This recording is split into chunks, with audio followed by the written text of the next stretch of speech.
Hi, ಎಲ್ಲರೂ ಹೇಗಿದ್ದೀರಾ? ಚೆನ್ನಾಗಿದ್ದೀರಾ ಅನ್ಕೊತೀನಿ. ನಾನು ಕೂಡ ಚೆನ್ನಾಗಿದ್ದೀನಿ. ಪಾರುಜಾನ್ ಯೂಟ್ಯೂಬ್ ಚಾನಲ್ನ ಲೈಕ್ ಮಾಡಿ, ಶೇರ್ ಮಾಡಿ, ಹಾಗೆ ಕಮೆಂಟ್ ಮಾಡಿ. ನಿಮ್ಮ ಸಪೋರ್ಟ್ ನನಗೆ ತುಂಬಾ ಮುಖ್ಯ. ಇವತ್ತಿನ ರೆಸಿಪಿ ಏನಂದರೆ ಗೋಧಿ ಹಿಟ್ಟಿನ ಗೋಬಿ ಫ್ರೈಡ್ ರೈಸ್. ಶ್ರಾವಣ ಮಾಸದಲ್ಲಿ ಆಲ್ಮೋಸ್ಟ್ ಮಟನ್ ಚಿಕನ್ ಯಾರು ತಿನ್ನಲ್ಲ. ಈ ರೆಸಿಪಿ ಮಾಡ್ಕೊಂಡು ತಿನ್ನಿ, ಅದೇ ಥರ ಟೇಸ್ಟ್ ಇದೆ. ಎಲೆಕೋಸನ್ನು ಸಣ್ಣದಾಗಿ ಕಟ್ ಮಾಡ್ಕೊಳ್ಬೇಕು. ಹಾಗೆ ಒಂದು ಪಾತ್ರೆಯಲ್ಲಿ ಹಾಕಿ ಚೆನ್ನಾಗಿ ತೊಳ್ಕೊಬೇಕು. ಎಲೆಕೋಸನ್ನು ತೊಳ್ಕೊಂಡ್ಮೇಲೆ ನೀರೆಲ್ಲ ಬಸ್ಕೊಂಡು ಆಮೇಲೆ ಒಂದು ಕಪ್ ಕಾರ್ನ್ ಪೌಡ್ರು, ಹಾಗೆ ಒಂದು ಕಪ್ ಗೋಧಿ ಹಿಟ್ಟು, ಒಂದು ರುಚಿಗೆ ತಕ್ಕಷ್ಟು, ಹಾಗೆ ಫುಡ್ ಕಲರ್ ಇರುತ್ತಲ್ವ ಅದು ರೆಡ್ ಕಲರ್ ಹಾಕಬೇಕು. ಒಂದು ಸ್ವಲ್ಪ ಹಾಕ್ಬೇಕದು. ಆಮೇಲೆ ಒಂದು ಸ್ಪೂನ್ ಖಾರ ಹಾಕ್ಬೇಕು, ಅಚ್ಚ ಖಾರದ ಪುಡಿ ಹಾಕಿ ಚೆನ್ನಾಗಿ ಮಿಕ್ಸ್ ಮಾಡ್ಕೋಬೇಕು. ಅದನ್ನೆಲ್ಲ ಚೆನ್ನಾಗಿ ಮಿಕ್ಸ್ ಮಾಡ್ಕೋಬೇಕು. ಅದು ಗೋಧಿ ಹಿಟ್ಟು ಮತ್ತು ಮೈದಾ ಹಿಟ್ಟು ಮತ್ತು ಫುಡ್ ಕಲರು ಮತ್ತು ಒಂದು ಸ್ವಲ್ಪ ಉಪ್ಪು ಖಾರ ಹಾಕಿದ್ದೀನಲ್ವ, ಅದೆಲ್ಲ ಚೆನ್ನಾಗಿ ಅದು ಇಟ್ಕೋಬೇಕು. ಮಿಕ್ಸ್ ಮಾಡ್ಕೋಬೇಕು. ಆಮೇಲೆ ಸ್ವಲ್ಪ ನೀರು ಹಾಕ್ಕೊತ ಚೆನ್ನಾಗಿ ಕಲಿಸ್ಕೋಬೇಕು. ಒಮ್ಮೆಟ್ಟಿಗೆ ಜಾಸ್ತಿ ನೀರು ಹಾಕಬಾರ್ದು, ಸ್ವಲ್ಪ ನೀರು ಹಾಕ್ಕೊತ ಕಲಿಸ್ಕೋಬೇಕು. ಈ ಥರ ಕಲಿಸ್ಕೋಬೇಕು. ಎಲ್ಲದನ್ನು ಚೆನ್ನಾಗಿ ಮಿಕ್ಸ್ ಮಾಡ್ಕೋಬೇಕು. ಗಟ್ಟಿ ಇರಬೇಕು. ನೀರಿಗಿದ್ರೆ ಎಣ್ಣೆಲಿ ಹಾಕುವಾಗ ಎಲ್ಲ ಬಿಡಿ ಆಗಿಬಿಡುತ್ತೆ. ಅದಕ್ಕೆ ಸ್ವಲ್ಪ ಗಟ್ಟಿಗೆನೇ ಇರಬೇಕು. ಎಣ್ಣೆಲಿ ಹಾಕೋಕೆ ಬರಬೇಕು. ಆಮೇಲೆ ಒಂದು ಸ್ವಲ್ಪ ಎಣ್ಣೆ ಬಿಡೋಣ. ಅದು ಸ್ವಲ್ಪ ಉಂಡೆ ತಗೊಂಡು ಎಣ್ಣೆ ಇದೆ ಹುಷಾರು, ಸ್ವಲ್ಪ ಬಿಡಬೇಕು. ಉಂಡೆ ರೀತಿ ಗೋಬಿ ಅದೇ ರೀತಿಯಲ್ಲಿ ಬಿಡಬೇಕು. ಅದು ಸ್ವಲ್ಪ ಹಾಗೆ ಎಲ್ಲದನ್ನು ಬಿಟ್ಕೊಂತ ಹೋಗ್ತಿದ್ದೀನಿ. ಮೆಲ್ಲಕ್ಕೆ ಸ್ವಲ್ಪ ಹಾಕ್ಕೊಂತ ಹೋಗ್ಬೇಕು. ಹಾಗೆ ಎಣ್ಣೆಲಿ ಬೆನಿಬೇಕು. ಹಾಗೆ ಚೌಟನ್ನ ಅದರಲ್ಲಿ ಹಾಕಿ ತಿರುಗಿಸ್ಬಿಡಿ. ಅದು ಬಿಡಿ ಆಗಿಬಿಡುತ್ತೆ. ಸ್ವಲ್ಪ ಕೆಂಪಗಾಗೋವರೆಗೂ ಸ್ವಲ್ಪ ಅದರಲ್ಲೇ ಇರಲಿ. ಅವಲ್ಲೇ ಸ್ವಲ್ಪ ಹೊತ್ತಾದಮೇಲೆ ಈಗ ನಾನು ಚೌಟ ಹಾಕ್ತಿದ್ದೀನಿ. ಹಾಕಿ ಮೆಲ್ಲಕ್ಕೆ ನೋಡಿ ತೆಗಿಬೇಕು ಅವನ್ನ, ಇಲ್ಲಾಂದರೆ ಬಿಡಿ ಆಗಿಬಿಡುತ್ತೆ, ಎಲ್ಲ ಬಿಟ್ಕೊಂಡ್ಬಿಡುತ್ತೆ. ಅದು ಮೆಲ್ಲಕ್ಕಾಗಿ ನೋಡಿ ತಕ್ಕೋಬೇಕು. ಈಗ ನೋಡಿ ತಿರ್ಸ್ಕೊಳ್ತಿದ್ದೀನಿ. ಇನ್ನೊಂದು ಟೈಮ್ ಪೇಸ್ಟ್ ಚೆನ್ನಾಗಿ ಮಾಡ್ಕೋಬೇಕದು, ಫ್ರೈ ಆಗಲಿ ಎಣ್ಣೆಯಲ್ಲಿ ಚೆನ್ನಾಗಿ. ಈಗ ನೋಡಿ ಆಗಿದೆ, ಮೇಲೆ ತೇಲಿದೆ, ಅವಲ್ಲೇ ಕಲರ್ ಕಾಣ್ತಿದೆಯಾ, ಆ ಥರ ಆಗಬೇಕು. ಆದಮೇಲೆ ಇಳಿಸ್ಕೊಳ್ತಿದ್ದೀನಿ. ಅವನ್ನೆಲ್ಲ ತಗೊಳ್ತಿದ್ದೀನಿ ನಾನು ಎಣ್ಣೆಯಲ್ಲಿರೋದು ಎಲ್ಲ. ಈಗ ಮತ್ತೆ ಹಾಕ್ಕೊತಿದ್ದೀನಿ. ಇನ್ನು ಸ್ವಲ್ಪ ಇಟ್ಟಿತ್ತು, ಇನ್ನೊಂದು ರೌಂಡ್ ಹಾಕ್ಕೊಂಡ್ಬಿಡೋಣ ಅಂತ ಹಾಕ್ಕೊತಿದ್ದೀನಿ. ಚೆನ್ನಾಗಿ ಮತ್ತೆ ಎಣ್ಣೆಲಿ ಬೆನ್ಸ್ಕೋಬೇಕದು. ನೋಡಿ ಎಲ್ಲ ಗೋಬಿನೂ ಈ ಥರ ರೆಡಿಯಾಗಿದೆ. ಈ ಥರ ಇರಬೇಕು ಕಲರು. ನೋಡಿ ತೋರಿಸ್ತಿದ್ದೀನಿ. ಶೇಪ್ ಈ ಥರ ಇದೆ, ಗೋಬಿ ಶೇಪ್ ಥರ ಇದೆ ತಾನೇ. ಈ ಥರ ಶೇಪ್ ಇರಬೇಕು. ಒಂದಕ್ಕೊಂದು ಅಂದ್ಕೊಂಡಿರುತ್ತವೆ, ಅದು ಬಿಡಿಸ್ಕೋಬೇಕು. ಈ ಥರ ಇರುತ್ತೆ. ಈ ಥರ ಇದ್ದರೆ ಆಯಿತು ಗೋಬಿಗೆ. ನೋಡಿ ಗೋಧಿ ಹಿಟ್ಟಿಂದ ಮಾಡಿದಂತಲೇ ಗೊತ್ತಾಗಲ್ಲ, ಎಷ್ಟು ಚೆನ್ನಾಗಿ ಕಾಣಿಸ್ತಿದೆ ಎಲ್ಲವುದು. ತೋರಿಸ್ತಿದ್ದೀನಲ್ವಾ. ಓಕೆ, ಗೋಬಿ ರೆಡಿ ಆಯಿತು. ಗೋಬಿ ರೈಸಿಗೆ ರೆಡಿ ಮಾಡ್ಕೊಳ್ತಿದ್ದೀನಿ. ಅದೇ ಎಣ್ಣೆಲಿ ಕೊರ್ದಿದ್ನಲ್ವ, ಅದು ಎಣ್ಣೆ ಇತ್ತು, ಜಾಸ್ತಿ ಇತ್ತು, ಸ್ವಲ್ಪ ತಗೊಂಡು ಸ್ವಲ್ಪ ಬೇಕಾದಷ್ಟು ನನಗೆ ಇಟ್ಕೊಂಡು ಸಾಸಿವೆ ಜೀರಿಗೆ ಹಾಕ್ಕೊಂಡಿದ್ದೀನಿ ಎಣ್ಣೆಗೆ. ಹಾಗೆ ಕರಿಬೇವು ಕೂಡ ಹಾಕ್ಕೊಳ್ತಿದ್ದೀನಿ. ಅದು ಎಣ್ಣೆ ಕಾದಿದೆ. ಹಾಕ್ಕೊಂಡಾದ್ಮೇಲೆ ಈಗ ಸಣ್ಣದಾಗಿ ಎರಡು ಕಟ್ ಮಾಡಿ ಇಟ್ಕೊಂಡಿರೋ ಅಂಥದ್ದು ಎಣ್ಣೆಯಲ್ಲಿ ಹಾಕ್ತಿದ್ದೀನಿ. ಅದು ಕೆಂಪಗಾಗಬೇಕು. ಸಣ್ಣದಾಗಿ ಕಟ್ ಮಾಡ್ಕೊಳ್ಳಿ ಈರುಳ್ಳಿ. ರೈಸಿಗೆ ಚೆನ್ನಾಗಿರುತ್ತೆ, ದಪ್ಪ ಇದ್ರೆ ಚೆನ್ನಾಗಿರಲ್ಲ. ಸಣ್ಣದಾಗಿ ಕಟ್ ಮಾಡ್ಕೊಂಡಿದ್ದೀನಿ ಈರುಳ್ಳಿ ನಾನು. ಹಾಗೆ ಚೆನ್ನಾಗಿ ಬೇಯಿಸ್ಬೇಕದು, ಈರುಳ್ಳಿ ಕೆಂಪಗಾಗೋವರೆಗೂ. ಅದಕ್ಕೆ ತಿರುಗ್ತಿದ್ದೀನಿ ಅದು ಚೆನ್ನಾಗಿ.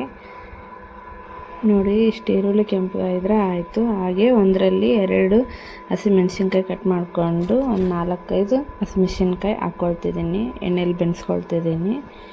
ಅದನ್ನು ಕೆಂಪಗೆ ಬೆನಿಬೇಕು. ಫಸ್ಟೇ ಈರುಳ್ಳಿ ಜೊತೆಲಿ ಹಾಕ್ಬಿಟ್ರೆ ಹಸಿಮೆಣ್ಸಿನ್ಕಾಯಿ ಘಾಟ ಆಗುತ್ತೆ. ಅದಕ್ಕೆ ಈರುಳ್ಳಿ ಕೆಂಪಗಾದ್ಮೇಲೆ ಹಸಿಮೆಣ್ಸಿನ್ಕಾಯಿ ಹಾಕ್ಕೋಬೇಕು. ಹಸಿಮೆಣ್ಸಿನ್ಕಾಯಿ ಹಾಕ್ಕೊಂಡಿದ್ದೀನಲ್ವ, ಅದನ್ನು ಎಣ್ಣೆಲಿ ಫ್ರೈ ಮಾಡ್ಕೋಬೇಕು. ಅದನ್ನು ತಿರುಗ್ಕೊಳ್ತಿದ್ದೀನಿ. ನೋಡಿ ಹಸಿಮೆಣ್ಸಿನ್ಕಾಯಿ ಬೆನೀತಿದೆ, ಎಣ್ಣೆಯಲ್ಲಿ ಫ್ರೈ ಆಗ್ತಿದೆ. ಫ್ರೈ ಆಗಲಿ. ಹಸಿಮೆಣ್ಸಿನ್ಕಾಯಿ ಗುಡ್ಡ ಎಣ್ಣೆಯಲ್ಲಿ ಬೆಂದಿದೆ. ಹಾಗೆ 2 ಸ್ಪೂನ್ ಸೋಯಾ ಸಾಸ್ ಹಾಕ್ಕೊಳ್ತಿದ್ದೀನಿ. ನನಗೆ ಫಸ್ಟಿಗೆ ಸೋಯಾ ಸಾಸ್ ಅಂದರೆ ಸ್ಮೆಲ್ ಅಂದರೆ ಆಗಲ್ಲ, ಅದಕ್ಕೆ ಫಸ್ಟೇ ಎಣ್ಣೆಲ್ಲಿ ಅದು ಫ್ರೈ ಮಾಡ್ಕೊಂಬಿಡ್ತೀನಿ. ಹಸಿ ವಾಸನೆಲ್ಲ ಹೋಗ್ಬೇಕದು ಸೋಯಾ ಸಾಸಿಂದು. ಅದಕ್ಕೆ ನಾನು ಫಸ್ಟಲ್ಲೇ ಸೋಯಾ ಸಾಸ್ ಹಾಕ್ಕೊಂಬಿಡ್ತೀನಿ. ಅದನ್ನು ಚೆನ್ನಾಗಿ ಎಣ್ಣೆಲಿ ಬೆಂದರೆ ಅದು ಸ್ಮೆಲ್ ಇರಲ್ಲ, ಊಟ ಚೆನ್ನಾಗಿರುತ್ತೆ ಅಂತ. ಸೋಯಾ ಸಾಸ್ ಆದಮೇಲೆ ಅಲ್ಲ ಬೆಳ್ಳುಳ್ಳಿ ಪೇಸ್ಟ್ ಹಾಕ್ಕೊಳ್ತಿದ್ದೀನಿ. ಎಣ್ಣೆಲಿ ಅದನ್ನು ಚೆನ್ನಾಗಿ ಬೆನಿಬೇಕು. ಅಲ್ಲ ಬೆಳ್ಳುಳ್ಳಿ ಪೇಸ್ಟ್ ಹಸಿ ವಾಸನೆ ಹೋಗೋವರೆಗೂ ಚೆನ್ನಾಗಿ ಬೆನಿಬೇಕು.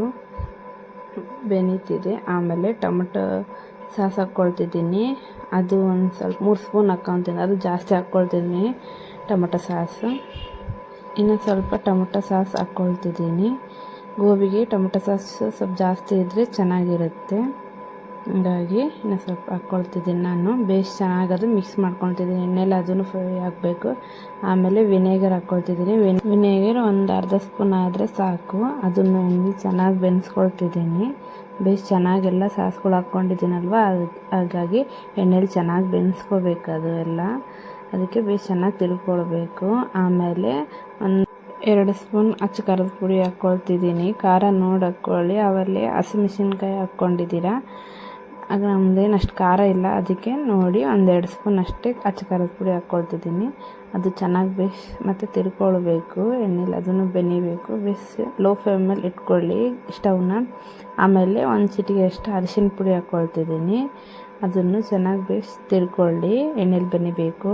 ಆಮೇಲೆ ರುಚಿಗೆ ತಕ್ಕಷ್ಟು ಉಪ್ಪು ಎಷ್ಟು ಹಾಕ್ಕೊಳ್ತೀರಾ ನೋಡಿ. ಅದನ್ನು ಚೆನ್ನಾಗಿ ಬೆನ್ಕೋಬೇಕು ಎಣ್ಣೆಯಲ್ಲಿ.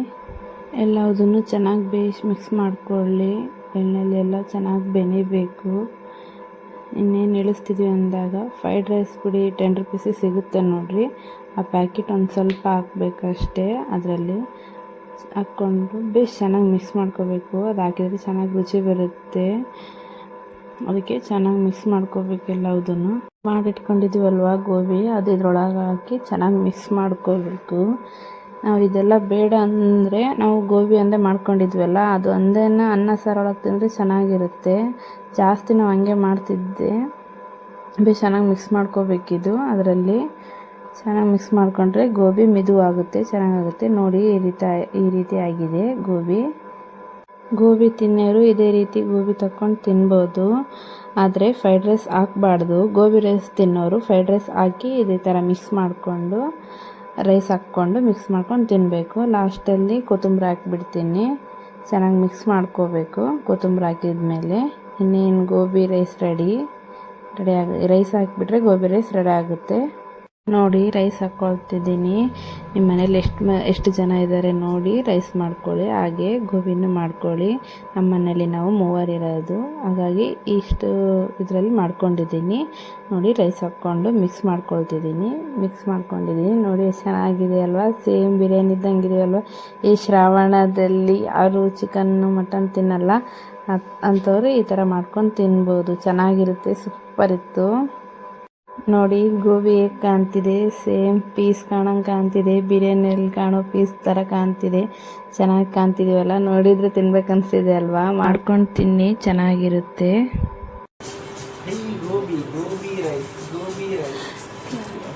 ತಿಂದೇಳಲ್ಲ ಹೆಂಗೈತಂತ.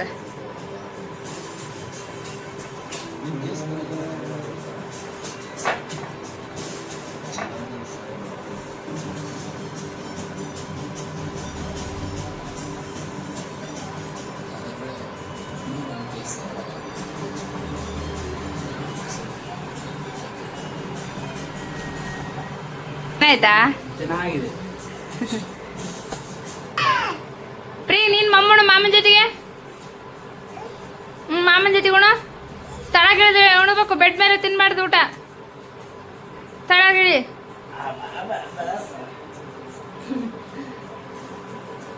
ಮಾಮನ ಜೊತೆ ಮಾಮನ